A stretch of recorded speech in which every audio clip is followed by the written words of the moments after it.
Hi guys, and welcome to our video for today, the 27th of April 2026. So let's go through my watch list, how we're trading it, and what is next for these stocks. Starting here with YAAS on this one. We're going to start on these stocks looking at the 5-minute, then the 4-hour, then the 1-day, looking for day trade, swing trade, holding it overnight, etc. So here we have the stock YAAS. So for this one now, for a day trade, I'll be waiting for a push beyond 1.5 again once more from 1 p.m. Eastern time for a 6% move on this one. Right now, I think we're just going to consolidate between 1.5 and 1.3. Just removing and minimizing this down here, you can see that we're starting to be beneath the Bollinger Band center now, and obviously 1-day resistance now, support lost now, resistance of 1.5, and therefore 65% more likely to be beneath 1.5. So we're just going to range in between 1.3 and 1.5, I think. But once we do break 1.5, I'll be looking for a 6% sort of move on this one for a day trade. It looks quite good. And going to 4-hour time frame on this one. So if you want to hold this overnight for whatever reason, I'd personally wait for a 4-hour candle close before you do that over 1.5, but end it today or end it tomorrow 4 p.m. Eastern time. So end it today, Monday or Tuesday, 4-hour candle close over 1.5. Currently just looks like rejection from 1.5 and spinning top, which means indecisiveness, indecision with a strong top wick, strong bottom wick. So I'd wait for the confirmation of 4-hour candle body closure over 1.5 to hold this overnight, before holding overnight, obviously.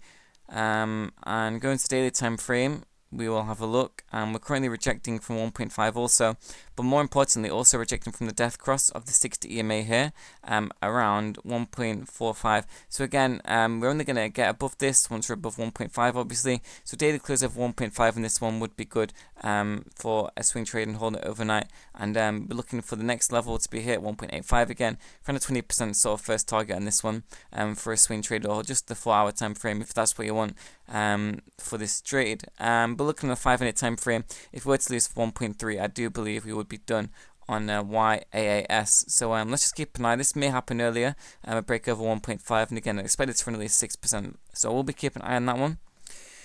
So next is SGMT. So looking at the 5-minute time frame, we've got 8.7 as a key resistance here. I'm going to mark the up thrust here, 9.37, and converge this negative trend line into a falling wedge pattern like this.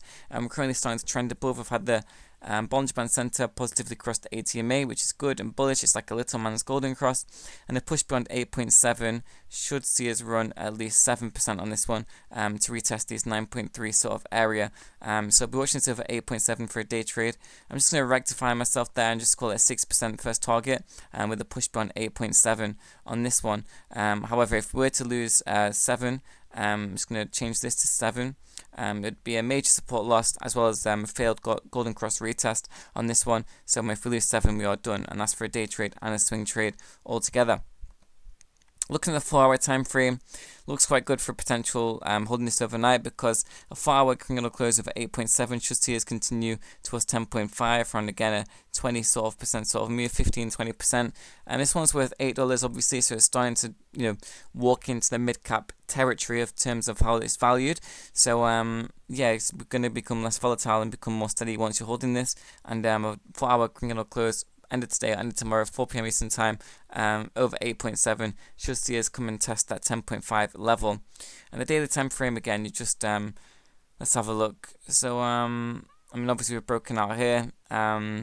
Technically a death cross, no golden cross yet, but looks like we're probably going to get one. So if we can hold above 7, we're quite good. So again, 7 is a key level not to be lost, otherwise it'll flip bearish. But currently just now, just pump up and using the 1-day support of 7, and currently the 200 simple moving average as a base layer of support.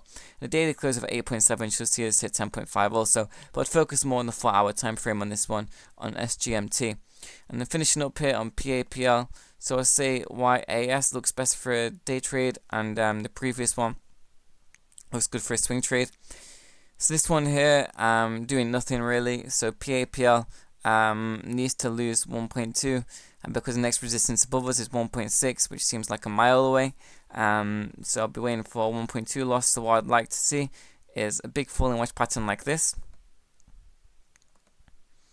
as you can see just here, and then potentially over lunch hour we come down, lose the Bollinger Band center, lose the 1.2 support, and then we just consolidate like this, for a while, and then we finally break over 1.2, and then you enter. Then we look for a 6% first target from there, and as a result, what you do is you would convert your falling wedge into something like this to make sure it all fits in. So the circle is the entry, so you draw the falling wedge like that. So that's something I'll be watching probably from 1 p.m. Eastern time.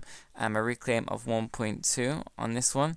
Until then, nothing for a day trade, no analysis, just let it figure itself out. Holding this overnight, I would wait for 4-hour criminal close over 1.6. Currently rejecting from the 200 EMA and 200 MA here, and also we have a major support, major resistance, at 1.6. So once we do get above 1.4, 1.37 for the 200 exponential moving average, you've got resistance at 1.6, which is around 10%. Is it gap? So it's not really worth it in terms of the risk to reward until we get a 4-hour criminal close over 1.6 for holding this overnight. And just to go back to the 5-minute time frame, if we were to lose, I'd say 105 on this one. Actually, no, we'll call it 1.10. If we lose 1.10 on this one and lose 60 EMA for a failed golden cross retest, I will consider this one to be done also. And then daily time frame, so it's one I'd focus on the 4-hour because it's major resistance there. You don't want to get caught out. The daily kind of contradicts it because the daily close over 1.2 should see us continue towards 1.6. But however, the 4-hour time frame has major resistance around 1.37 and also just slightly above here 1.24 with the 200 EMA and 200 MA. So that's sort of like a booby trap.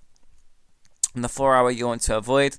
So people might just focus on the daily, think, oh, a daily close over 1.2 looks good, it should gap up to 1.6. That's incorrect because we've got major resistance here with the 200 EMA and 200 MA for the death cross retest around 1.37 and 1.24. So once we get above those and above 1.6, then it's a clear sky breakout. So lots of choppiness in that one, PAPL. So my best one really for a day trade is YAAS over 1.5. I think it looks good for around a 6% move.